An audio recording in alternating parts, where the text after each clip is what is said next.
శ్రీ విష్ణు అనగానే ఇప్పుడు సామాజిక వర్గం హ్మ్. గుర్తు రావచ్చు, హ్మ్. సింగిల్ గుర్తు రావచ్చు, అవును. అవును. బ్రోచేవారు ఎవరో గుర్తు రావచ్చు. అవును. కానీ మీరు చేసిన ఎక్స్పెరిమెంట్లే అవును. ఒక బేస్ వేసే అనుకుంటున్నాను. అవునండి. అవును. నాకు ఎక్స్‌పెరిమెంటల్ వల్లే నాకు ఆ రెస్పెక్ట్ అదంతా ప అవును.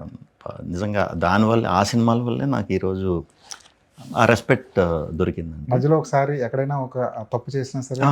విష్ణు ఆ! కదా ఆ! అన్న డిఫరెంట్‌గా ట్రై చేశాడు. డిఫరెంట్‌గా ట్రై చేసాడు. అవునవును. ఇది అవును. పార్ట్ ఆఫ్ ది గేమ్ అనుకుని వదిలేసిన వాళ్ళు అవునవును. ఉన్నారు. అవును. అవును. అవును. అవును. రివ్యూల మీద మీ బేస్ ఏంటండి? ఎందుకంటే రివ్యూలు ఎలా ఉన్నాయి? ఎలా ఉంటే మంచిది అనుకుంటారు?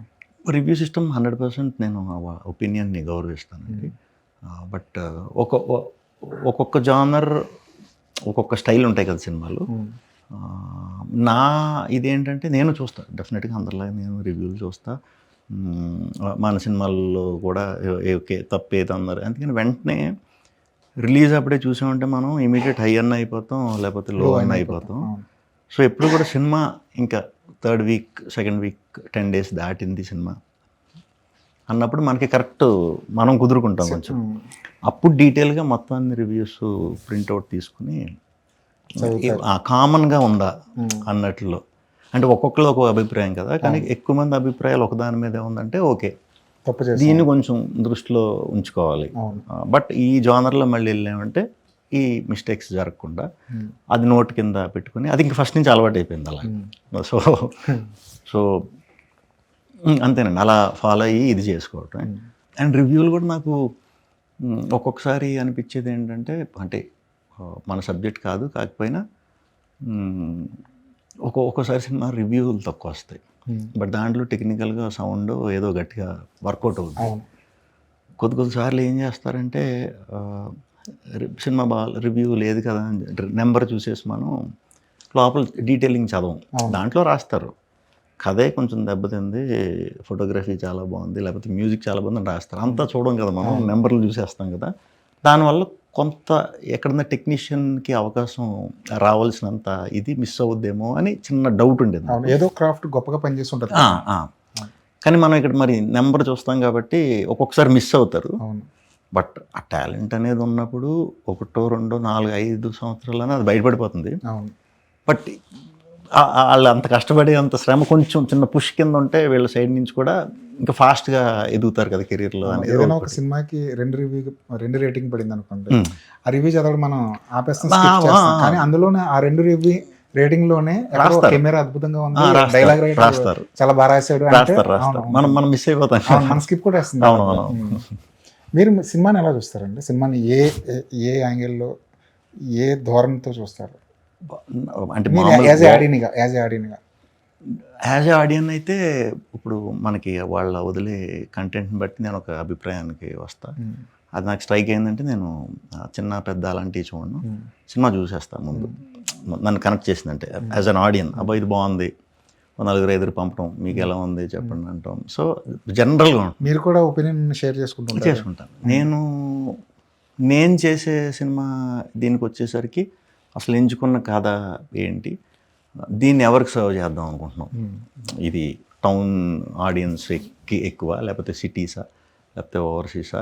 ఎక్కడ ఎక్కువ విజిబిలిటీ ఉంటుంది ఈ కథకి? అవును. ఈ ఈ ఈ కథని ఏ స్టైల్‌లో తీసుకెళ్తే ఇలాగ. ఇప్పుడు ఊరుల్లో లేకపోతే టౌన్స్‌లో వాళ్ళకి కావాల్సిన కథలో ఎక్కువ ఇంటలెక్చువల్‌గా ఏం పెట్టకుండా సింపుల్‌గా ఉందా? అర్థమయ్యేలాగా జస్ట్ ఫ్యామిలీ అంతా కూర్చొని హ్యాపీగా ఎంజాయ్ చేసేలా ఉందా? లేదా? అనే ఆ క్లారిటీగా అవును. చూసుకుంటాను.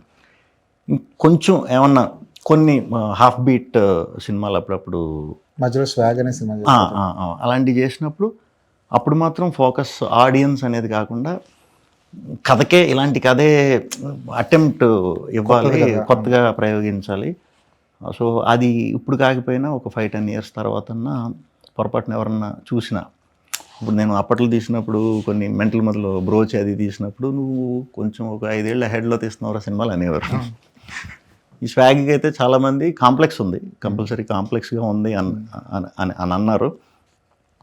బట్ ఒక ఒక 10 ఏళ్ల తర్వాత సినిమా చూసినా ఓకే.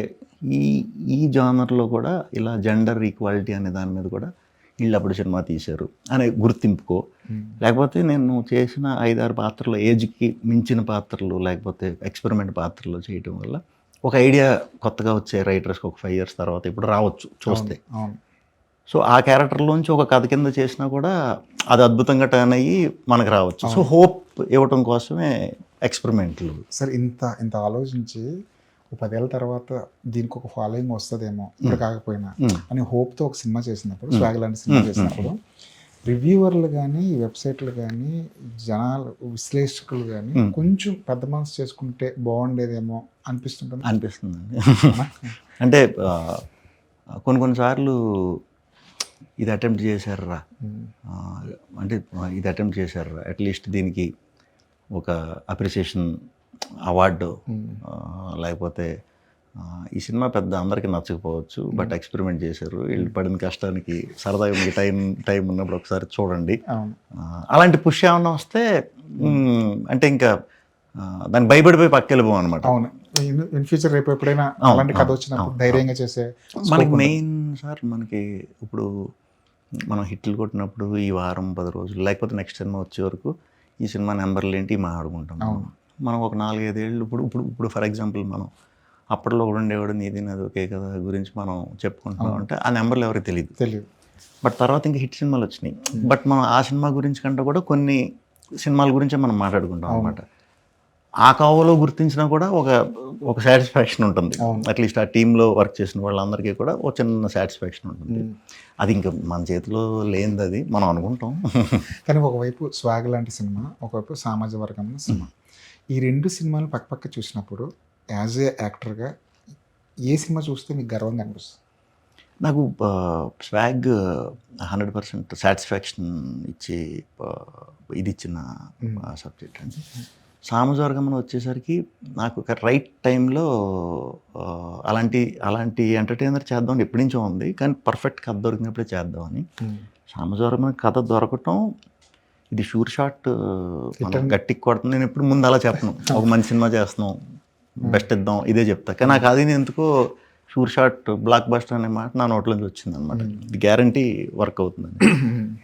నాకు ఒక ఫేస్లో ఎక్స్పెరిమెంటల్ వర్కౌట్లా కొంచెం ఎలా ట్రై చేసినా కూడా నాకు కోవిడ్ తర్వాత సీరియస్ సినిమాలు అల్లూరి, మన బళ కొంచెం డిసప్పాయింట్ చేసినాయి. ఆ టైంలో దొరికింది సామజ. దాన్ని ఫుల్ ఫ్లెడ్జ్ పెట్టి చేసాం. ఎక్స్పెక్టెడ్గా షూర్ షాట్ వర్కౌట్ అవుతుంది. అంత పెద్ద సక్సెస్ ఇంకా ఊహించిన దానికంటే చాలా ఎక్కువ వచ్చింది. ఒక రకంగా ఒక్కసారే నాకు ఒక చిన్న ఎనర్జీ, ఓకే ఈ కథ చాలు, నేను ఇంకొక 4-5 కథలు చెప్పడానికి నాకు ఇది నిలబెట్టింది అనేది రెండు ఈక్వలే. బట్ దీంట్లో పర్సనల్గా పర్ఫార్మెన్స్ చేయడానికి సాటిస్ఫాక్షన్ దొరికింది. దీంట్లో నాతో పాటు ఆ సినిమాలో చాలామంది ఈక్వల్గా పంచుకుంటారు, నేను ఒక్కడనే మొయ్యక్కల్లా. యాక్చువల్లీ కథే సగం మోసేసింది. సో దాంట్లో నాది కాంట్రిబ్యూషనే. బట్ అది యంగ్ టీం, అది మంచి టీం, సింపుల్గా ఆడతా పడతా చేస్తాం, హ్యాపీ.